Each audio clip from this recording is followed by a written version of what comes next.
ಮಾಡಿ ಬರೆದಿರುವಂತ ಇನ್ನೊಂದು ಪುಸ್ತಕ, ಎರಡು ಪುಸ್ತಕಗಳು. ಎರಡನೇ ಪುಸ್ತಕ ಏನಿದೆ, ಪ್ರಕೃತಿ ಚಿಕಿತ್ಸೆಯೊಂದಿಗೆ ಪರಿಪೂರ್ಣ ಆರೋಗ್ಯ, ಕೆ ಗಿರಿರಾಜ್ ಅವರ ವಿಚಾರಗಳನ್ನು ಸಂಪಾದನೆ ಮಾಡಿದರೆ ನೀವು ರಮೇಶ್. ಅದನ್ನ ದಬ್ಬಳ್ಳಿ ಚಂದ್ರಶೇಖರ್ ಅವರು ಪರಿಚಯ ಮಾಡಲಿದ್ದಾರೆ. ನಾನು ನೀವು ರಮೇಶ್ ಅವರ ಆರೋಗ್ಯ ಹನಿ ಪುಸ್ತಕದ ಬಗ್ಗೆ ಕೆಲವು ಮಾತುಗಳನ್ನು ಹಂಚಿಕೊಳ್ತಾ ಇದ್ದೀನಿ. ಈ ವೇದಿಕೆಯಲ್ಲಿ ಎರಡು ಘನ ವ್ಯಕ್ತಿತ್ವಗಳು, ಸೇವಾ ಮನೋಭಾವದ ಹಿರಿಯ ವ್ಯಕ್ತಿತ್ವಗಳು ಇಲ್ಲಿ ಆಸೀನರಾಗಿದ್ದಾರೆ. ಅದರಲ್ಲಿ ಒಂದು ಪಾಸಿಟಿವ್ ತಮ್ಮಯ್ಯ ಅವರು, 80 ವರ್ಷದ ಯುವಕ, ಚಿರಯುವಕ. ಸುಮಾರು 45 ವರ್ಷಗಳು ನಿರಂತರವಾಗಿ ಯೋಗವನ್ನೇ ಅಭ್ಯಾಸ ಮಾಡಿ ಆಹಾರ ಕ್ರಮಗಳು, ಆರೋಗ್ಯದ ವಿಚಾರಗಳನ್ನೇ ಉಸಿರಾಡ್ತಾ ಅದನ್ನು ಜನರ ನಡುವೆ ತಿಳಿಯಪಡಿಸಲಿಕ್ಕಾಗಿ ಅತ್ಯಂತ ನಿಷ್ಠೆ ಶ್ರದ್ಧೆಯನ್ನು ತೊಡಗಿಸಿಕೊಂಡಿರುವಂಥವ್ರು. ಮತ್ತೆ ಪರಿಸರಕ್ಕೆ ಅವರು ಕೊಟ್ಟಿರುವ ಕೊಡುಗೆಯನ್ನು ನಾವು ಲೆಕ್ಕ ಮಾಡಿ ಹೇಳಲಿಕ್ಕೆ ಸಾಧ್ಯ ಇಲ್ಲ. ಅವರು ಒಂದು ರೀತಿ ಪರಿಸರದ ಅಯ್ಯ ಅವರು. ಇವತ್ತು ಕೂಡ ಕೃಷಿಯಲ್ಲಿ ಮುಂದೆ ಬರಬೇಕು ಅಥವಾ ಕೃಷಿಯಲ್ಲಿ ಸಾಧನೆ ಮಾಡಬೇಕು ಅನ್ನೋರಿಗೆ ತರಬೇತಿಯನ್ನ ನೀಡ್ತಾ ಇರುವಂತವರು. ಆರೋಗ್ಯದ ವಿಚಾರಗಳನ್ನ ಅವರು ಅಭಿಯಾನದ ರೂಪದಲ್ಲಿ, ಚಳುವಳಿಯ ರೂಪದಲ್ಲಿ ಜನಕ್ಕೆ ಹಂಚ್ತಾ ಬಂದಿರುವಂತವರು. ಇವರಿಬ್ಬರು ಘನ ವ್ಯಕ್ತಿತ್ವಗಳು. ಮೊದಲನೇದಾಗಿ ಪಾಟೀಲ್ ಸ್ವಾಮಿ ಅವರು, ಎರಡನೇದು ಕೆ ಎಸ್ ಗಿರಿರಾಜ್. ಈ ಇಬ್ಬರು ಮಹಾನ್ ವ್ಯಕ್ತಿತ್ವಗಳಿಗೆ ನಾನು ಈ ವೇದಿಕೆಯ ಮುಖಾಂತರ ಧನ್ಯವಾದಗಳನ್ನ, ಕೃತಜ್ಞತೆಗಳನ್ನ ಸಲ್ಲಿಸ್ತೇನೆ. ಯಾಕೆ ಕೃತಜ್ಞತೆ ಸಲ್ಲಿಸಬೇಕಾಗಿದೆ ಅಂದ್ರೆ, ಅವರ ವಿಚಾರಗಳೇ ಈ ಆರೋಗ್ಯ ಹನಿ ಪುಸ್ತಕಕ್ಕೂ ಪ್ರೇರಣೆ. ಈ ಆರೋಗ್ಯ ಹನಿಗಳ ಒಂದೊಂದು ಸಾಲುಗಳಲ್ಲೂ ಅವರ ಧ್ವನಿಗಳು ಅನುರಣನಗೊಳ್ಳುತ್ತವೆ, ಪ್ರತಿಫಲಿಸ್ತವೆ. ಆ ಮಟ್ಟದ ಪ್ರಭಾವವನ್ನು ಅವರು ಬೀರಿದ್ದಾರೆ. ಕನ್ನಡ ನಾಡಿನಲ್ಲಿ ಮಂಟೆ ಸ್ವಾಮಿ ಅವರ ಪರಂಪರೆ ಬಹಳ ದೊಡ್ಡದು. ಮಂಟೆ ಸ್ವಾಮಿಯವರ ಪರಂಪರೆಯಲ್ಲಿ ನೀಲಗಾರರು, ಈರುವರು ಅಂತೇಳಿ ಗುರುತಿಸಿಕೊಂಡರು ಬಹಳ ಸಂಖ್ಯೆಯ ಜನ ಇದೆ. ಈ ಕಾಲದ ಮಂಟೆ ಸ್ವಾಮಿಯ ಮುಂದಿನ ಪರಂಪರೆಗೆ ನನಗೆ ಈ ತಮ್ಮಯ್ಯವರು ಮತ್ತು ಗಿರಿರಾಜ್ ಕಾಣಿಸ್ತಾ ಇದ್ದಾರೆ. ಯಾಕಂದ್ರೆ ಅವರ ಚಳುವಳಿಕೆಯ ಆರೋಗ್ಯದ ಕಾಳಜಿ ಮತ್ತು ಸಾಮಾಜಿಕ ಸೇವೆ ಆ ಮಟ್ಟ ದೊಡ್ಡದು. ಹಾಗಾಗಿ ಅವರ ಈರು ಮಕ್ಕಳಾಗಿ ಈ ಪುಸ್ತಕ ಬರೆಯೋರು, ಅವರ ವಿಚಾರಗಳನ್ನು ಪ್ರಚಾರ ಮಾಡೋರು ಕಾಣಿಸ್ತಾ ಇದ್ದಾರೆ ನನಗೆ. ಆ ದೊಡ್ಡ ಪ್ರಭಾವ ನೀರು ರಮೇಶ್ ಅವರ ಈ ಕೃತಿಯಲ್ಲಿ ಕಾಣಿಸ್ತಾ ಇದೆ. ಇದು ಬಹಳ ವಿಶೇಷವಾದ ಪುಸ್ತಕ. ಆರೋಗ್ಯದ ವಿಚಾರಗಳನ್ನೇ ಕುರಿತು ಆರೋಗ್ಯ ಹನಿ ಅಂತ ಹೇಳಿ ಸರಳವಾದ ಸಣ್ಣ ಸಣ್ಣ ಕವನಗಳ ಮುಖಾಂತರ ಆರೋಗ್ಯದ ವಿಚಾರಗಳನ್ನ ಸರಳವಾಗಿ ಜನಕ್ಕೆ ತಲುಪಿಸಬೇಕು. ಇವತ್ತು ಆರೋಗ್ಯದ ವಿಚಾರದಲ್ಲಿ ಗಂಭೀರ ಪರಿಸ್ಥಿತಿಯನ್ನು ಜನ ಎದುರಿಸ್ತಾ ಇದ್ದಾರೆ. ಗೊತ್ತಿದ್ದೋ ಗೊತ್ತಿಲ್ಲದೆಯೋ, ಪುರ್ಸೊತ್ತಿದ್ದೋ ಇಲ್ದೇನೋ ಹಲವು ಬಗೆಯ ಇಕ್ಕಟ್ಟುಗಳನ್ನು ಜನರಿಗೆ ಕಾಡ್ತಾ ಇದ್ದಾರೆ. ಹೇಗಾದ್ರೂ ಮಾಡಿ ಜನ ಬಚಾವಾಗಲಿ, ಅರಿವನ್ನು ಪಡ್ಕೊಳ್ಳಿ ಅನ್ನುವ ಕಳಕಳಿ ಈ ಪುಸ್ತಕದಲ್ಲಿ ಇಡೀ ಕವನಗಳಲ್ಲಿ ಕಾಣಿಸ್ತಾ ಹೋಗ್ತದೆ. ಬಹಳ ದೊಡ್ಡ ಅರಿವು ಇದು. ಮತ್ತೆ ಈ ವಿಶೇಷ ಏನು ಅಂದ್ರೆ, ಈ ಪುಸ್ತಕದ್ದು ಆರೋಗ್ಯದ ವಿಚಾರಗಳನ್ನೇ ಬರೆದ ಹನಿಗವನಗಳ ಮೊದಲನೇ ಸಂಕಲನ ಇದೆ. ಸುಮಾರು 300 ಕವನಗಳು ಇದರಲ್ಲಿ ಇದ್ದಾವೆ. ಎಲ್ಲ ಚಿಕ್ಕ ಚಿಕ್ಕದಾಗಿ ಸಣ್ಣ ಸಣ್ಣ ಸಾಲುಗಳಲ್ಲಿ, ಚಿಕ್ಕ ಚಿಕ್ಕ ಸಾಲುಗಳಲ್ಲಿ ಬಹಳ ದೊಡ್ಡ ಸತ್ಯವನ್ನು ಅರಿವು ಮಾಡಿಕೊಡ್ತಕ್ಕಂಥ ಪ್ರಯತ್ನ. ಬಹಳ ದೊಡ್ಡ ಸಂಗತಿಗಳು ಇಲ್ಲಿದ್ದಾವೆ ನೋಡಿ. ಒಂದು ಕವಿತೆ ಹೀಗಿದೆ, ದೇಹ ದೇಗುಲವ ರಕ್ಷಿಸಿ ಅಂತ. ನಾವೆಲ್ಲ ಬೇರೆ ಬೇರೆ ದೇಗುಲಗಳನ್ನ ರಕ್ಷಿಸಲಿಕ್ಕೆ ಬಹಳ ಹೋರಾಟ ಮಾಡ್ತಾ ಇದ್ದೀವಿ, ಬಹಳ ಪ್ರಯತ್ನ ಮಾಡ್ತೀವಿ, ಕಾಳಜಿ ವ್ಯಕ್ತಪಡಿಸ್ತೀವಿ.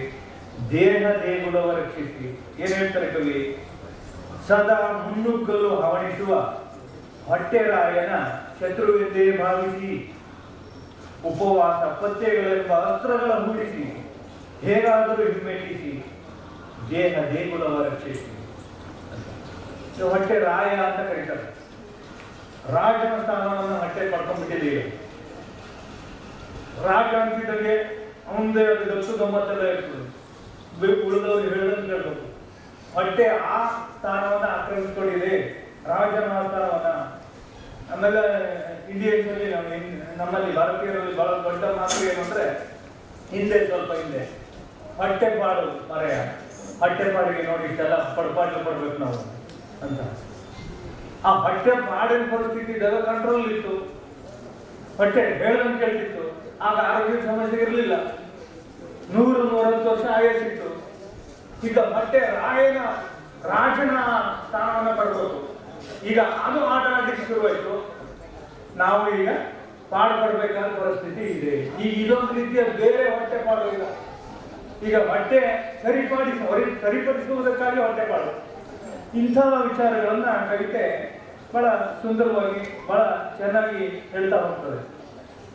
ಈ ಇಡೀ ಕಾವ್ಯದ ಲಯದಲ್ಲಿ ಜೀವಪರವಾದಂತಹ ಮಾನವೀಯ ಕಾಳಜಿ, ಹೊಟ್ಟೆಯನ್ನು ಹಿಮ್ಮೆಟ್ಟಿಸಿ ಏನಾದರೂ ಮಾಡಿ ಏನು ಹೇಳ್ತಾರೆ, ಉಪವಾಸ ಪಥ್ಯಗಳೆಂಬ ಅಸ್ತ್ರಗಳನ್ನ ಉಳಿಸಿ, ಬೇರೆ ಇನ್ನೇನು ತಗೋಬೇಡಿ, ಸದ್ಯಕ್ಕೆ ಉಪವಾಸ ಪಥ್ಯ ಇಂಥವು ಮಾಡಿ ಹೇಗಾದರೂ ಹಿಮ್ಮೆಟ್ಟಿಸಿ ಏನಾದರೂ ಮಾಡಪ್ಪ, ಹೊಟ್ಟೆ ಮುಂದಕ್ಕೆ ಬಿಡಬೇಡಿ, ದೇಗುಲವ ರಕ್ಷಿಸಿ. ಮತ್ತೆ ವ್ಯಾಯಾಮದ ಬಗ್ಗೆ ಒಂದು ಕವಿತೆ ಇದೆ. ದುಡಿಯದೆ ದಣಿಯದೆ ಜಡವಿರುವ ದೇಹಕ್ಕೆ ಬೇಕು ಕಠಿಣ ವ್ಯಾಯಾಮ, ಕ್ಷಣವೂ ವಿರಮಿಸದ ಹೃದಯಾರೋಗ್ಯಕ್ಕೆ ಬೇಕು ಏರಿಳಿಯದ ಸಮಯ. ಹೃದಯದ ಬಗ್ಗೆ ಯೋಚನೆ ಮಾಡೋದಿಲ್ಲ ನಾವು. ದುಡಿಯದೆ ಹಾಗೆ ಬಿಟ್ಟಿದ್ದೆ ಅದು ಕಷ್ಟಕ್ಕೆ ಸಿಗಾಕೊಳ್ಳುತ್ತೆ. ವ್ಯಾಯಾಮ ಬೇಕು ಅನ್ನೋದನ್ನ ಎಚ್ಚರಿಸ್ತಾ ಹೋಗ್ತದೆ ಈ ಕವಿಯ ಸಾಲುಗಳು. ಸಮಾಜದಲ್ಲಿ ಕೊರತೆಗಳ ಬಗ್ಗೆ ಆತಂಕ, ಭವಿಷ್ಯದ ಒಳಿತಿನ ಬಗ್ಗೆ ಕನ್ನಡಕ್ಕೆ ಈ ಕವಿತೆಗಳಲ್ಲಿದೆ. ಹೇಗೆ ಮೈಲಿಗೆ ಅಂತ ಹೇಳಿ ಒಂದು ಸಣ್ಣ ಕವಿತೆ, 2 ಸಾಲು. ಕಲಿಸಬೇಡಿ ಮಕ್ಕಳಿಗೆ ಅತಿಯಾದ ಮೈಲಿಗೆ, ಹೇಸಬಹುದು ನಾಳೆ ನಿಮ್ಮದೇ ಮುಪ್ಪಿಗೆ. ಕಲಿಸಬೇಡಿ ಮಕ್ಕಳಿಗೆ ಅತಿಯಾದ ಮೈಲಿಗೆ, ಹೇಸಬಹುದು ನಾಳೆ ನಮ್ಮದೇ ಮುಪ್ಪಿಗೆ. ಅತಿಯಾದ ಮೈಲಿಗೆ, ಅದು ಮುಟ್ಬೇಡ, ಇದು ಮುಟ್ಬೇಡ, ಆಗಲಿದ್ದು ಈಗಲಿದ್ದು ಅಂತ ಜಾಸ್ತಿ ಕಲಿಸ್ತಾ ಹೋಗ್ತೀಯ. ಕೊನೆಗೆ ಎಲ್ಲಿದೆ ಎಂತ ಗಂಡ ತಂದು ಇಟ್ಕೋತೀಯ ಅಂದ್ರೆ ನಿನ್ನನ್ನೇ ನಿನ್ನ ಮಕ್ಕಳು ಮುಂದೆ ಮುಟ್ದೆ ಹೋಗ್ಬಹುದು. ಯಾಕೆಂದ್ರೆ ನೀನೇ ಕಲಿಸ್ಕೊಟ್ಟು ಮೈಲಿಗೆ ಅದು ಅರ್ಥ ಮೈಲಿಗೆ ಬೇಡಪ್ಪ ಅಂತ 2 ಸಾಲಿನ ಕವಿತೆಯಲ್ಲಿ ಬಹಳ ಚೆನ್ನಾಗಿ ಹೇಳ್ತಾ ಹೋಗ್ತಾ ಇರ್ತೀವಿ. ಮಹಾ ಅಚ್ಚರಿ ಒಂದು ಸಣ್ಣ ಕವಿತೆ. ಮಾನವ ಕುಲದ ಮಹಾ ಅಚ್ಚರಿ ಏನಪ್ಪ? ಮಹಾ ಅಚ್ಚರಿ ಅಂದ್ರೆ ಮನುಷ್ಯ ಕುಲದ್ದು ಹಣ ಗಳಿಕೆಯಾಗಿ ಅರ್ಧ ಆಯಸ್ಸು, ಆರೋಗ್ಯಕ್ಕೆ ತಿಲಾಂಜಲಿ, ಆರೋಗ್ಯದ ಹುಡುಕಾಟಕ್ಕಾಗಿ ಉಳಿದರ್ಧ ಆಯಸ್ಸು, ದುಡಿದದ್ದೆಲ್ಲ ಬಲಿ. 2 ಉದ್ದೇಶ ಆಗಿದೆ. ಒಂದು ಆರೋಗ್ಯ ಕಡೆಗಣಿಸಿ ಹಣ ಸಂಪಾದನೆ ಮಾಡೋದು, ಇನ್ನೊಂದು ಹಣ ಎಲ್ಲರೂ ಖರ್ಚು ಮಾಡಿ ಆರೋಗ್ಯ ಸಂಪಾದನೆ ಮಾಡ್ಕೊಳ್ಳಿಕ್ಕೆ ಪ್ರಯತ್ನ ಮಾಡೋದು. ಕೊನೆಗೆ ಆಗೋದೇನು ಅಂದ್ರೆ ದುಡಿದದ್ದೆಲ್ಲ ಬಲಿ ಕೊಡೋದಷ್ಟೇ, ದೊಡ್ಡದನ್ನೆಲ್ಲ. ಈ ತರ ಸರಳವಾದ ಕವಿತೆಗಳಲ್ಲಿ ಬಹಳ ದೊಡ್ಡ ಸತ್ಯವನ್ನು ಹಿಡಿದಿಡ್ಲಿಕ್ಕೆ ನಮ್ಮ ಬದುಕು ಹೇಗಾಗಿದೆ, ನಾವು ಯಾವುದಕ್ಕೋಸ್ಕರ ಹೋರಾಡ್ತಾ ಇದ್ದೀವಿ, ಏನು ಸಾಧಿಸ್ತೀವಿ ಅಂತಾದ್ರೆ, ನಾವು ಆರೋಗ್ಯವನ್ನೇ ನೋಡ್ಕೊಳ್ಳದೆ ಹೋದ್ರೆ ಏನು ಸಾಧಿಸಿದಂಗ ಅನ್ನೋ ವಿಚಾರಗಳನ್ನ ಇದರಲ್ಲಿ ಬರ್ತವೆ. ನೆಲದ ನಂಟು ಹೇಗಾಗಿದೆ? ನೆಲದ ನಂಟು ನಮ್ಮ ಮತ್ತು ನೆಲದ ನಂಟು ಹೇಗಾಗಿದೆ? ನೆಲದ ಮೇಲೆ ಬದುಕುತ್ತಿಲ್ಲ ನಗರವಾಸಿಗಳು. ನಾವು ಅಲ್ಲ ನಗರವಾಸಿಗಳಪ್ಪ, ನೆಲದ ಮೇಲೆ ಬದುಕಲ್ಲ ನಾವು. ಅಪಾರ್ಟ್ಮೆಂಟ್ ಮೇಲಿರೋರು ಮೇಲೆ ಮೇಲೆ ಮೇಲೆ ಹೋಗ್ಬೋದು.